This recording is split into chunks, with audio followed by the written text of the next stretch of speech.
तुम्हें एक बाप से ही सुनना है और सुन करके दूसरों को सुनाना है। प्रश्न है, बाप ने तुम बच्चों को कौन सी समझ दी है जो दूसरों को सुनानी है? उत्तर है, बाबा ने तुम्हें समझ दी है कि तुम आत्माएं सब भाई भाई हो। तुम्हें एक बाप की याद में रहना है। यही बात तुम सभी को सुनाओ, क्योंकि तुम्हें सारे विश्व के भाइयों का कल्याण करना है। तुम ही इस सेवा के निमित्त हो। ओम शांति। अक्सर करके क्यों कहा जाता है ओम शांति? अक्सर करके क्यों कहा जाता है ओम शांति? क्योंकि मैं आत्मा शांत स्वरूप हूँ। यह है परिचय देना। आत्मा का परिचय आत्मा ही देती है। बातचीत आत्मा ही करती है शरीर द्वारा। आत्मा बिगर तो शरीर कुछ कर नहीं सकता। तो यह आत्मा अपना परिचय देती है। ओम शांति। हम आत्मा हैं, परमपिता परमात्मा की संतान हैं। वह तो कह देते अहम आत्मा सो परमात्मा। तुम बच्चों को यह सब बातें समझाई जाती है। बाप तो बच्चे बच्चे ही कहेंगे ना। रूहानी बाप कहते हैं, हे रूहानी बच्चों, इन ऑर्गन्स द्वारा तुम समझते हो। बाप समझाते हैं, पहले पहले है ज्ञान, फिर है भक्ति। ऐसे नहीं कि पहले भक्ति पीछे ज्ञान। पहले है ज्ञान दिन, भक्ति है रात। फिर पीछे दिन कब आए? जब भक्ति का वैराग्य हो। तुम्हारी बुद्धि में यह रहना चाहिए, ज्ञान और विज्ञान, है ना। अभी तुम ज्ञान की पढ़ाई पढ़ रहे हो। फिर सतयुग त्रेता में तुमको ज्ञान की प्रारब्ध मिलती है। ज्ञान बाबा अभी देते हैं, जिसकी प्रारब्ध फिर सतयुग में होगी। अभी बाप तुमको ज्ञान दे रहे हैं, तुम जानते हो। क्या जानते हैं? फिर हम ज्ञान से परे विज्ञान अपने घर शांति धाम में जाएंगे। उनको ना ज्ञान ना भक्ति कहेंगे, उसको कहा जाता है विज्ञान। ज्ञान से परे शांति धाम में चले जाते हैं। यह सब ज्ञान बुद्धि में रखना है। बाप ज्ञान देते हैं, कहाँ के लिए? भविष्य नई दुनिया के लिए देते हैं। नई दुनिया में जाएंगे तो पहले अपने घर जरूर जाएंगे। मुक्ति धाम में जाना है, जहाँ की आत्माएं रहवासी हैं। वहाँ तो घर जाएंगे ना। यह नई नई बातें तुम ही सुनते हो। हम आत्माएं स्पिरिचुअल फादर के स्पिरिचुअल बच्चे हैं। रूहानी बच्चों को जरूर रूहानी बाप चाहिए। रूहानी बाप और रूहानी बच्चे। रूहानी बच्चों को एक एक ही रूहानी बाप है। वह आकर नॉलेज देते हैं। बाप कैसे आते हैं वह भी समझाया है। बाप कहते हैं, मुझे भी प्रकृति धारण करनी पड़ती है। अभी तुमको बाप से सुनना ही सुनना है, सिवाय बाप के और कोई से सुनना नहीं है। बच्चे सुनकर फिर और भाइयों को सुनाते हैं। कुछ न कुछ सुनाते जरूर हैं। अपने को आत्मा समझो, बाप को याद करो, क्योंकि वही पतित पावन है। बुद्धि वहाँ चली जाती है। बच्चों को समझाने से समझ जाते हैं, क्योंकि पहले बेसमझ थे। भक्ति मार्ग में बेसमझी से रावण के चंबे में आने से क्या करते हैं? कैसे छीछी बन जाते हैं। शराब पीने से क्या बन जाते हैं? शराब गंदगी को और ही फैलाती है। अभी तुम बच्चों की बुद्धि में है कि बेहद के बाप से हमको वर्षा लेना है। कल्प कल्प लेते आए हैं, इसलिए दैवी गुण भी जरूर धारण करने हैं। म- बैकुंठ का मालिक कितना मीठा है। अभी श्री कृष्ण की डिनास्टी नहीं कहेंगे, डिनास्टी विष्णु की अथवा लक्ष्मी नारायण की कहेंगे। अभी तुम बच्चों को मालूम है, बाप ही सतयुगी राजाई की डिनास्टी स्थापन करते हैं। यह चरित्र आदि भल ना भी हो तो भी समझा सकते हैं। मंदिर तो बहुत बनते रहते हैं, जिनमें ज्ञान है वह औरों का भी कल्याण करने, आप समान बनाने भागते रहेंगे। अपने को देखना है, हमने कितनों को ज्ञान सुनाया। क्या देखना है? हमने कितनों को ज्ञान सुनाया। कोई कोई को झट ज्ञान का तीर लग जाता है। भीष्म पितामह आदि ने भी कहा है ना, हमको कुमारियों ने ज्ञान बाण मारा। यह सब पवित्र कुमार कुमारियां हैं, अर्थात बच्चे हैं। तुम सब बच्चे हो इसलिए कहते हो। हम ब्रह्मा के बच्चे कुमार कुमारियां भाई बहन हैं। यह पवित्र नाता होता है। सो भी एडॉप्टेड चिल्ड्रन है। बाप ने एडॉप्ट किया है, शिव बाबा ने एडॉप्ट किया है प्रजापिता ब्रह्मा द्वारा। वास्तव में एडॉप्ट अक्षर भी नहीं है कहेंगे। शिव बाबा के बच्चे तो हैं ही, सब मुझे बुलाते हैं, शिव बाबा आओ, परंतु समझ कुछ नहीं। सब आत्माएं शरीर धारण कर पाठ बजाती है, तो शिव बाबा भी जरूर शरीर द्वारा पाठ बजाएंगे ना। शिव बाबा पाठ ना बजावे फिर तो कोई काम का ना रहा, वैल्यू ही नहीं होती। उनकी वैल्यू ही तब होती है जबकि सारी दुनिया को सदगति में पहुंचाते हैं, तब उनकी महिमा भक्ति मार्ग में गाते हैं, सदगति हो जाती है। फिर पीछे तो बाप को याद करने की दरकार ही नहीं रहती। वह सिर्फ गॉड फादर कहते हैं तो फिर टीचर गुम हो जाता है। कहने मात्र रह जाता है कि परम पिता परमात्मा पावन बनाने वाला है, वह सदगति करने वाला भी नहीं कहते। भल गायन में आता है ना, सर्व का सदगति दाता एक है, परंतु बिगर अर्थ कह देते हैं। अभी तुम जो कुछ कहते हो सो अर्थ सहित है। समझते हो भक्ति की रात अलग है, ज्ञान की दिन अलग है। दिन का भी टाइम होता है, भक्ति का भी टाइम होता है। यह बेहद की बात है। तुम बच्चों को नॉलेज मिली है बेहद की। आधा कल्प है दिन, आधा कल्प है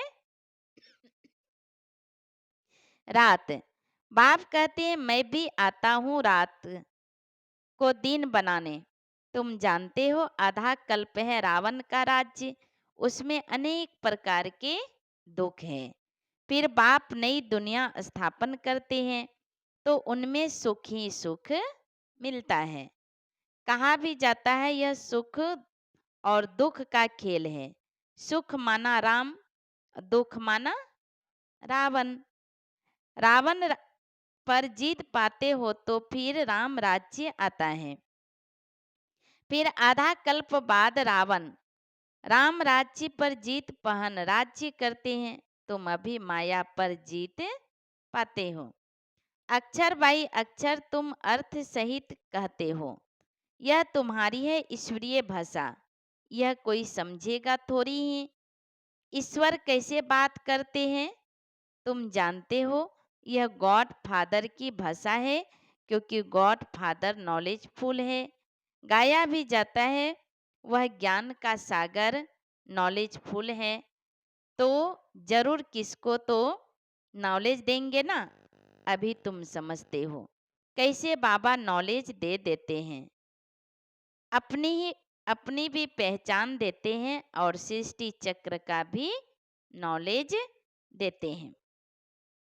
जो नॉलेज लेने से हम चक्रवर्ती राजा बनते हैं। स्वदर्शन चक्र है ना, याद करने से हमारे पाप करते जाते हैं। यह है तुम्हारा अहिंसक चक्र याद का। वह चक्र है हिंसक, फिर सिर काटने का। वह अज्ञानी मनुष्य एक दो का सिर काटते रहते हैं। तुम इस स्वदर्शन चक्र को जानने से बादशाही पाते हो। काम महाशत्रु है, जिसे आदि मध्य अंत क्या करता है, दुख देता है। तुमको बाप यह चक्र का नॉलेज समझाते हैं, स्वदर्शन चक्रधारी बना देते हैं। शास्त्रों में तो कितनी कथाएं बना दी है, तुमको अभी वह सब भूलना पड़ता है। सिर्फ एक बाप को याद करना है, क्योंकि बाप से ही स्वर्ग का वर्षा लेंगे। बाप को याद करना है और वर्षा लेना है। कितना सहज है। बेहद का बाप नई दुनिया स्थापन करते हैं तो वर्षा लेने के लिए ही याद करते हैं। यह मनमना भव, मध्याजी भव। बाप और वर्षे को याद करते बच्चों को खुशी का पारा चढ़ा रहना चाहिए। हम बेहद के बाप के बच्चे हैं। बाप स्वर्ग की स्थापना करते हैं। हम मालिक थे, फिर जरूर होंगे, फिर तुम ही नरकवासी हुए हो। सतो प्रधान थे, अब तमो प्रधान बने हो। भक्ति मार्ग में भी हम ही आए हैं, ऑलराउंड चक्र लगाया है।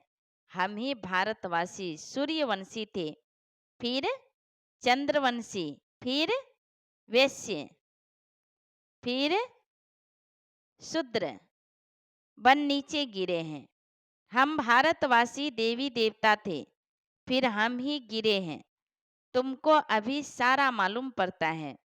वाम मार्ग में जाते तो कितना छीछी बन जाते हो। मंदिर में भी ऐसे छीछी बन चित्र बनाए हुए हैं। आगे घड़ियां भी ऐसे चित्रों वाली बनाते थे। अब तुम समझते हो हम कितने गुलगुल थे, कितने अच्छे थे, नम्र थे। फिर हम ही पुनर्जन्म लेते लेते कितने छीछी बनते हैं, कितने कठोर बन जाते हैं। यह सतयुग के मालिक थे तो दैवी गुणों वाले मनुष्य थे, अभी आसुरी गुणों वाले बने हैं और कोई फर्क नहीं। पूंछ वाले व सूंड वाले मनुष्य होते नहीं हैं। देवताओं की सिर्फ यह निशानियां हैं, बाकी तो स्वर्ग प्रलोप हो गया है। सिर्फ वह चित्र निशानी है। चंद्रवंशियों की भी निशानी है। कौन सी चित्र? श्री रामचंद्र जी की। अभी तुम माया पर जीत पाने के लिए युद्ध करते हो। सूर्यवंशी का चित्र निशानी है श्री कृष्ण और चंद्रवंशी का राम सीता। युद्ध करते करते फेल हो जाते हैं तो उनकी निशानी तीर कमान है। भारतवासी वास्तव में हाँ ही देवी देवता घराने के, नहीं तो किस घराने के गिने जाए। परंतु भारतवासियों को अपने घराने का मालूम न होने के कारण हिंदू कह देते हैं। नहीं तो वास्तव में तुम्हारा हाँ ही एक घराना सनातन धर्म। भारत में है सब देवता घराने के, जो बेहद का बाप स्थापन करते हैं। शास्त्र भी भारत का एक ही है। डीटी डिनाइस्टी की स्थापना होती है, फिर उनमें भिन्न भिन्न जाति के हो जाते हैं। बाप स्थापन करते हैं देवी देवता धर्म के। मुख्य है चार धर्म। कौन कौन सी? इब्राहिम द्वारा इस्लाम धर्म की स्थापना हुई, बुद्ध द्वारा बौद्ध धर्म की स्थापना हुई, है ना, क्रिश्चियन धर्म की स्थापना हुई, और परमपिता परमात्मा के द्वारा सनातन धर्म की स्थापना हुई। तो मुख्य है चार धर्म। फाउंडेशन देवी देवता धर्म का ही है। रहने वाले सब मुक्ति धाम के हैं। फिर तुम अपने देवताओं की राज्य में चले जाएंगे। भारत की एक ही राज्य है, वो है एक धर्म एक राज्य। यह है असुल देवता धर्म के। फिर उनसे और धर्म निकले हैं ड्रामा के प्लान अनुसार। भारत का असुल धर्म है ही डीटी, जो स्थापन करने वाला भी है बाप, यानी स्वर्ग।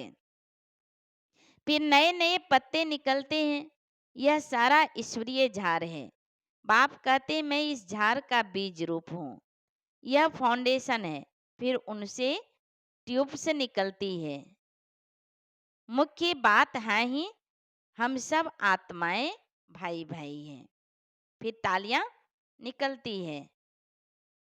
सब आत्माओं का बाप एक ही है। सभी उनको याद करते हैं। अब बाप कहते हैं इन आंखों से तुम जो कुछ देखते हो क्या करना है, उनको भूल जाना है। यह है बेहद का वैराग्य।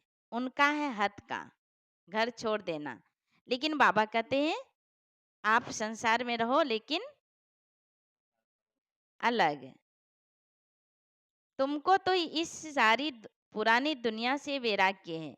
भक्ति के बाद है वैराग्य पुरानी दुनिया का।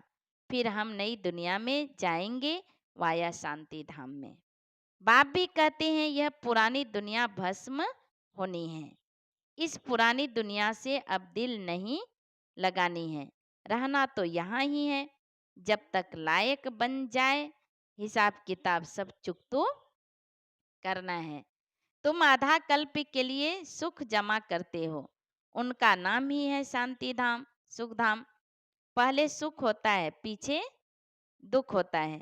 बाप ने समझाया है जो भी नई नई आत्माएं ऊपर से आती है, जैसे क्राइस्ट की आत्मा आई, उनको पहले दुख नहीं होता है। खेल हाँ ही पहले सुख पीछे दुख।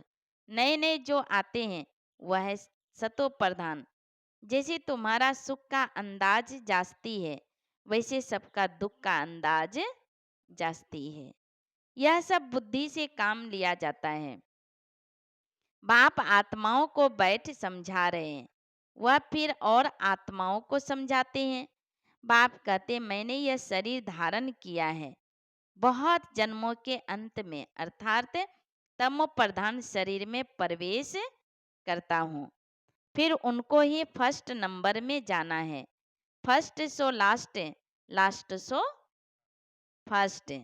यह भी समझाना पड़ता है। फर्स्ट के पीछे फिर कौन? मम्मा। उनका पाठ होना चाहिए। उनसे बहुतों को शिक्षा दी है। उसने बहुतों की शिक्षा दी है। फिर तुम बच्चों में नंबरवार हैं जो बहुतों को शिक्षा देते पढ़ाते हैं। फिर वह पढ़ने वाले भी ऐसी कोशिश करते हैं जो तुमसे भी ऊंचे चले जाते हैं। बाबा ने कहा बहुत सेंटर्स पर ऐसे हैं जो पढ़ाने वाली टीचर से ऊंच चले जाते हैं। एक एक को देखा जाता है, सबकी चलन से मालूम तो पड़ता है ना। कोई कोई को तो माया ऐसा नाक से पकड़ लेती है जो एकदम खलास कर देती है। विकार में गिर पड़ते हैं। आगे चलकर तुम बहुतों का सुनते रहेंगे, वंडर खाएंगे। यह तो हमको ज्ञान देती थी, फिर यह कैसे चली गई। हमको कहती थी पवित्र बनो। बहुत बाबा ने कहा है बड़े बड़े अच्छे महारथियों को भी माया जोर से फटकाएगी। जैसे तुम माया को फटकाकर जीत पहनते हो, माया भी ऐसे करेगी। बाप ने कितने अच्छे अच्छे फर्स्ट क्लास रमणीक नाम भी रखे हैं। परंतु ओहो माया आश्चर्यवत सुनंती कथनती फिर भागंती, गिरंती हो गए। माया कितनी जबरदस्त है। इसलिए बच्चों को बहुत खबरदार रहना है। युद्ध का मैदान है ना, माया के साथ तुम्हारी कितनी बड़ी युद्ध है। अच्छा, मीठे मीठे सिक्के लदे बच्चों प्रति माता पिता बाप दादा का याद प्यार और गुड मॉर्निंग। रूहानी बाप की रूहानी बच्चों को नमस्ते। हम रूहानी बच्चों की रूहानी बाप दादा को याद प्यार और गुड मॉर्निंग और नमस्ते नमस्ते नमस्ते। यहाँ ही सब हिसाब किताब चुकतू कर आधा कल्प के लिए सुख जमा करना है। इस पुरानी दुनिया से अब दिल नहीं लगानी है। इन आँखों से जो कुछ दिखाई देता है उसे भूल जाना है। माया बड़ी जबरदस्त है, उससे खबरदार रहना है। पढ़ाई में गैलप कर आगे जाना है। एक बाप से ही सुनना और उनसे ही सुना हुआ दूसरों को सुनाना है। वरदान है, बेहद की दृष्टि वृत्ति और स्थिति द्वारा सर्व के प्रिय बनने वाले डबल लाइट फरिश्ता भव। फरिश्ते सभी को बहुत प्यारे लगते हैं। फरिश्ते वो उड़ते रहते हैं और सभी को प्यारे लगते हैं, क्योंकि फरिश्ता सर्व का होता है, एक दो का नहीं, सभी का होता है। बेहद की दृष्टि वृत्ति और बेहद की स्थिति वाला फरिश्ता सर्व आत्माओं के प्रति परमात्मा संदेश वाहक हैं। फरिश्ता अर्थात डबल लाइट, सर्व का रिश्ता एक बाप से जुटाने वाला, देह और देह के संबंध से न्यारा, स्वयं को और सर्व को अपने चलन और चेहरे द्वारा बाप समान बनाने वाला, सर्व के प्रति कल्याणकारी, ऐसे फरिश्ते ही सबके प्यारे हैं। स्लोगन है, जब आपकी सूरत से बाप की सीरत दिखाई देगी तब समाप्ति होगी। क्या कहा? जब आपकी सूरत से बाप की सीरत, सीरत यानी गुण, सूरत यानी चेहरा, आपकी चेहरों से गुण दिखाई देगा तभी प्रत्यक्षता होगी, तब समझ में आएगा कि बुराई समाप्त हुआ। ठीक है, तो आज कौन सा दिन है? सत गुरुवार।